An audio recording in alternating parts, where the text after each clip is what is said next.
Well, Erin, welcome to my show. We're going to get up close and a little bit personal with you today. Let's start off. I'd love to ask you what inspired you to get into law in the first place? To be honest with you, it was LA Law, the TV show. Really? I can remember I was going to be a fourth grade teacher. That's where I was going, and I saw LA Law on TV, and it was the women wearing the suits and going in court and being powerful and having the men listen to them. I was like, that's what I'm going to do. So what do you like most about practicing law? Probably the most would be meeting the clients and doing the best you can for them. Once again, win or lose, just to have someone who came to you or your firm looking for advice, looking for counsel, and looking for somebody to hear them and represent them. And then at the end of the day, having them say thanks, you know. And so what words would your clients use to describe the way you show up for them on a day in and day out basis? I would probably say they would say I'm accessible, I'm personable. When I was in law school, thinking back and reading about all the cases, you read the big words, the where is and the wherefores and things like that. But when I was in law school, I had an excellent professor say, don't use the legalese. Be a real person and speak truthfully, honestly, but speak in words that everyone can understand.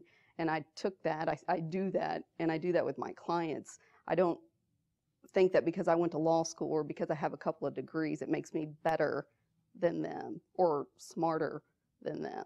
And I think that that would be something that my clients would recognize. So who is the real you? What qualities make up who you are?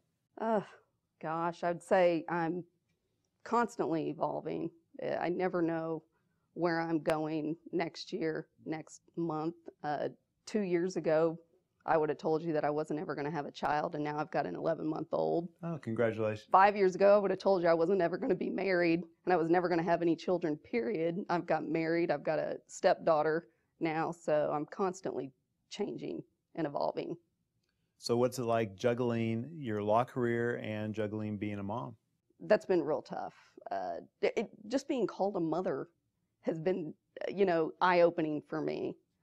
But definitely making the time and still doing your job and doing the best you can for your clients, but at the same time going home and being a parent.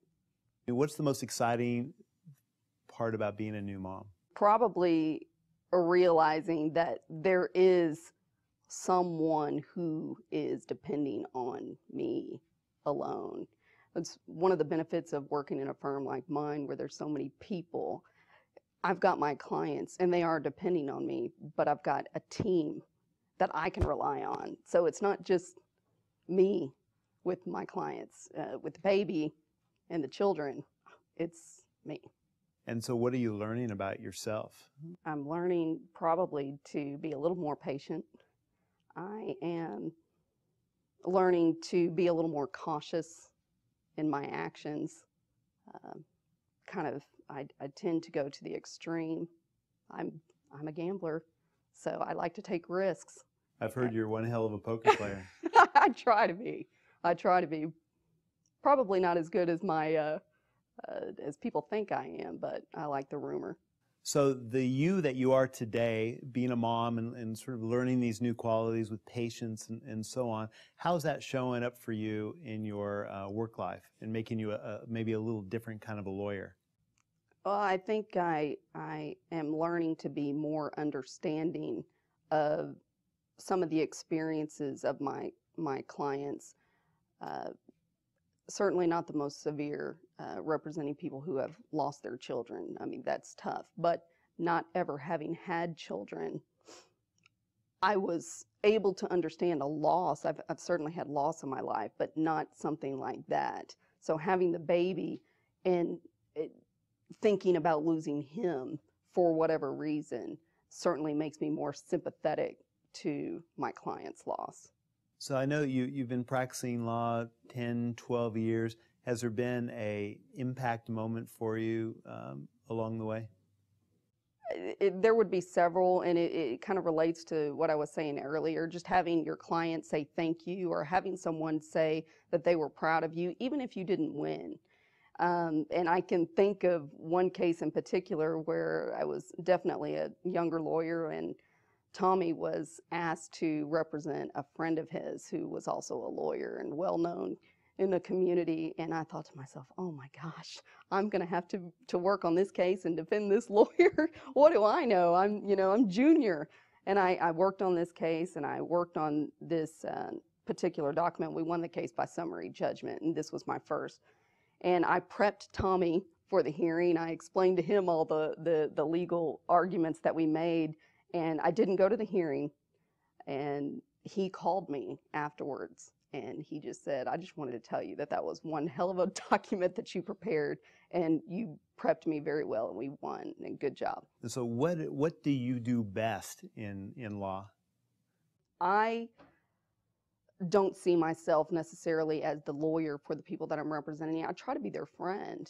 I want to be their friend, and I get feedback from my clients throughout the relationship that makes me believe that they consider me their friend as well as I consider them.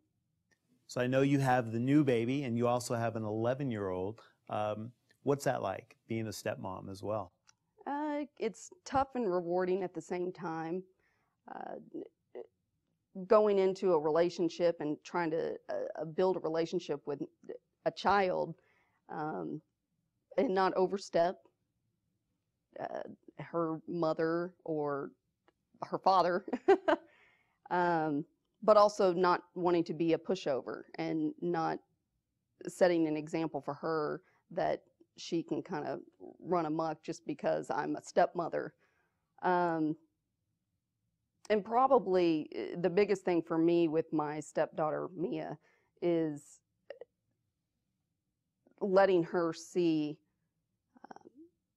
what a woman can do with herself, and not think that there's anything wrong with going forward in life and wanting to achieve much more than what is traditionally expected of women.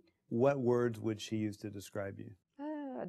She'd probably say tough, first of all, but dependable, reliable, and honest. And what words would you use to describe yourself? I would probably say tough, determined, but grounded. Why do other lawyers refer cases to you and cases to the Fibbage firm? I would probably say that it would be because no matter what, we're going to fight, we're going to try, and we're not going to misrepresent the difficulties with your case. That's one of the things that I do.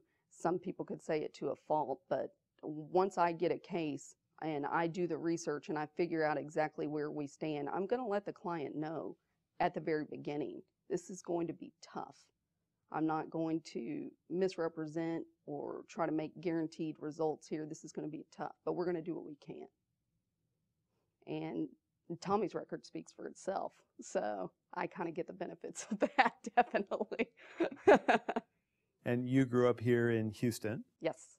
And you practice here. Do you try cases just here in Houston, or have you tried cases around the country?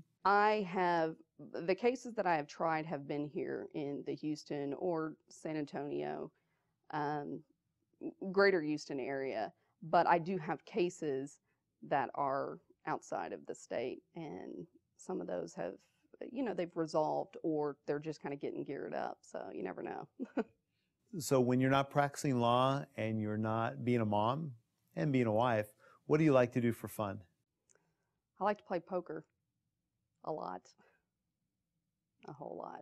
That would be the one thing that I'm doing if I'm not working and I'm not doing things with the kids. It's something that my husband and I do together, and we love it.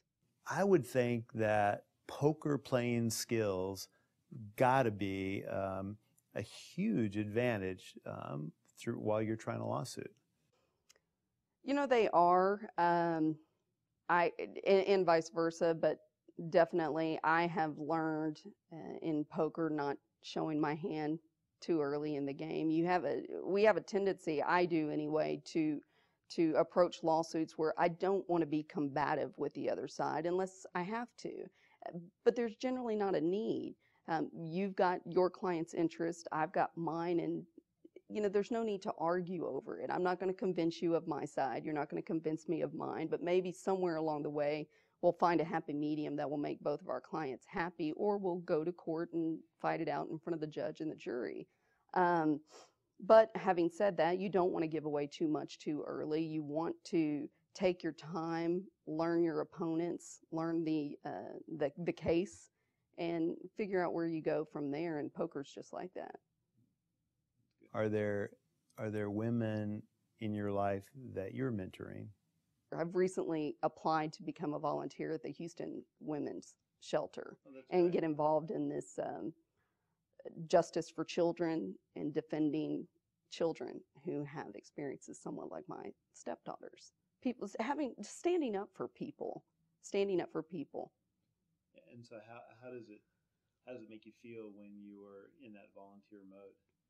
Oh, it makes you feel great. Once again, it's not necessarily that having someone say thank you and having someone say that they're proud of you, but feeling that about yourself, thinking to yourself, I am doing something to help someone who's not in a position to do it as well as maybe I have been. Do you think that leads to any particular legacy that you might be destined to leave behind? I don't know. At the very least, I hope that it makes my stepdaughter more in tune with where she can go in life, and hopefully it makes my son realize that women are your equal, and so you better watch out. You better watch out in life.